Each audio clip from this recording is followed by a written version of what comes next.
Yo, what's up mga boss? Welcome back sa ating channel, Uncle Jason Vlogs, ang inyong small time YouTuber, small time businessman na nagpapautang ng bigas, ng konting pera at kung ano-ano pa. For today's video mga boss, sasagutin natin yung mga ilang katanungan ng ating mga bagong subscribers, no? At yun nga, galing akong Villarica, Bitsayap, North Cotabato para magkumpra ng bigas. So may delivery tayo ngayon, 2 sakong bigas. At naisipan kong sagutin muna yung mga ilang katanungan ng ating mga subscribers. So unang tanong dito ay sabi ni boss kung yung pinambabayad ba natin ng monthly ng ating sasakyan ay dito sa ating side hustle natin kinukuha. So ang sagot niyan mga boss ay hindi, malaking hindi, dahil hindi kakayanin ng ating side hustle, no? Yung pagbabayad ng monthly ng ating ng ating sasakyan. So basically yung mga projects namin dito sa bahay tulad ng sasakyan, itong pagpapagawa ng bahay at iba pa, no, yung pagbili ng lupa ay lahat po yan ay galing sa sahod namin ni Mrs. So basically yung mga projects namin ay galing sa sahod at yung mga basic commodities namin, no, sa bahay tulad ng pagkain, kuryente, bigas, etc. ay kinukuha namin sa aming mga side hustle tulad ng pagpapautang ng bigas, ng Tupperware at kung ano-ano pa, no. At medyo elaborate ko lang ng konti mga boss, no. Yung goal kasi natin mga boss ay magkaroon ng mga project, magkaroon ng mga properties at mga bagay na gusto nating makuha sa buhay through utang, which binabayaran namin sa pamamagitan ng aming sahod. So yung mga project namin dito mga boss ay lahat yan ay sa sahod namin kinukuha, at yung mga kagaya ng sinabi ko kanina, yung mga pagkain at yung mga pangangailangan dito sa bahay ay sa mga side hustle namin kinukuha. So yun yung aming landas na napili ni Mrs., no? Yung mga project, mga gusto naming ma-achieve ay sa sahod namin kukunin, at yung mga basic needs naman o mga pangangailangan namin ay sa mga side hustle. Kaya nga kahit ano-ano yung aming pinapasok na maliliit na side hustle para yung mga kunting problema dito sa bahay ay masolusyonan na hindi kami mamroblema dahil meron kaming extra income. Yung tanong ng bago nating subscriber, sabi ni ma'am ay kung mga kakilala ko lang ba o kakilala lang ba namin yung aming pinapautang. Sa ngayon, no, sa medyo matagal na rin tayo sa pagsa-sideline ng pagpapautang ng bigas, ng pera at ng Tupperware at iba pang product tulad ng bulad. Basically 90% ng mga kliyente namin ay personal na namin kakilala.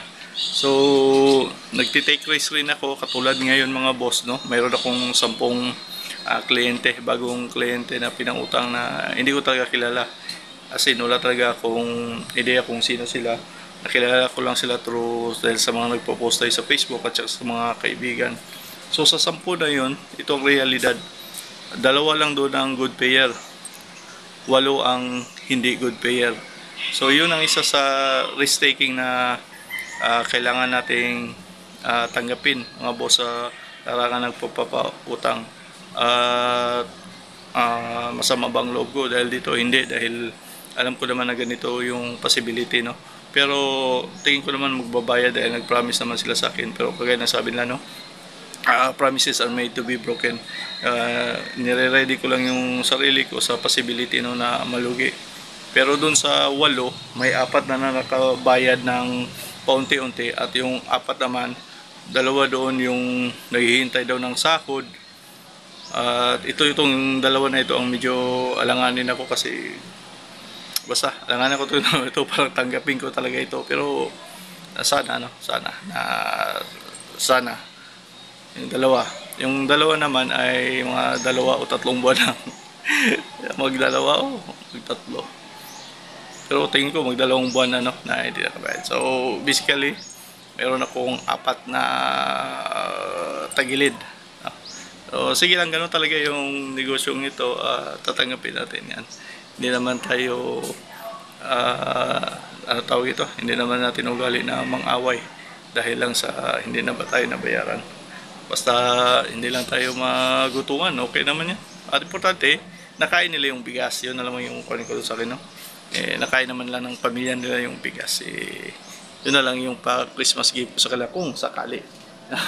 Matabla talaga. Pero praying pa rin ako, no? Siyempre, sayang na yung puhunan. Anyways, ang pangatlong tanong na ating sasagutin, mga boss, ay yun na nga, no? Paano daw kung delay magbayad? Huwag na lang na magpautang.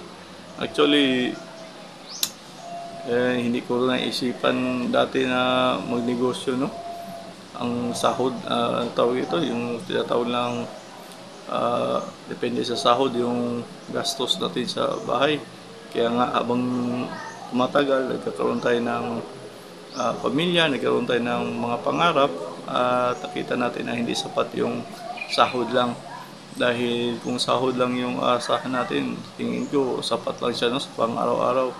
Even though na yung cost of living, no, dito sa doon nakatira pa kami sa Cotabato City, at the same time dito ngayon sa Pigcawen ay hindi naman kasing mahal ng malalaking syudad.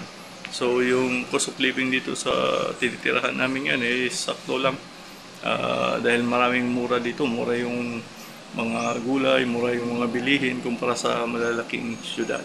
So tingin ko hindi ko talaga ito titigilan tong pagpapautang ng bigas as side hustle, mga boss, dahil nga nakikita ko na malaking tulong ito, no. Una, wala naman may regular kaming trabaho ni Mrs. So wala kaming panahon para magkaroon ng permanenteng pwesto or bantayan talaga yung negosyo. So itong pagpapautang, at least monthly lang yung pagsisingil namin, at hintayin na lang namin yung pagdating ng due ng ating mga kliyente. So sana nasagot ko yung mga ilang katanungan yung mga boss, at Happy New Year, Merry Christmas, at may nangamusta pala ng ating negosyo. Yun na nga, no, tuloy-tuloy pa rin yung ating negosyo, mga boss. Hindi natin ito titigilan, magpipitong taon na tayo since 2017, 2018 hanggang ngayon. Maraming failures, maraming nangloko. Amin natin, meron talaga mga magaling magsalita, tapos yun pala tatablahin ka. Pero all is good, hindi tayo mang-aaway ng hindi nakabayad. Kaibigan natin lahat yan.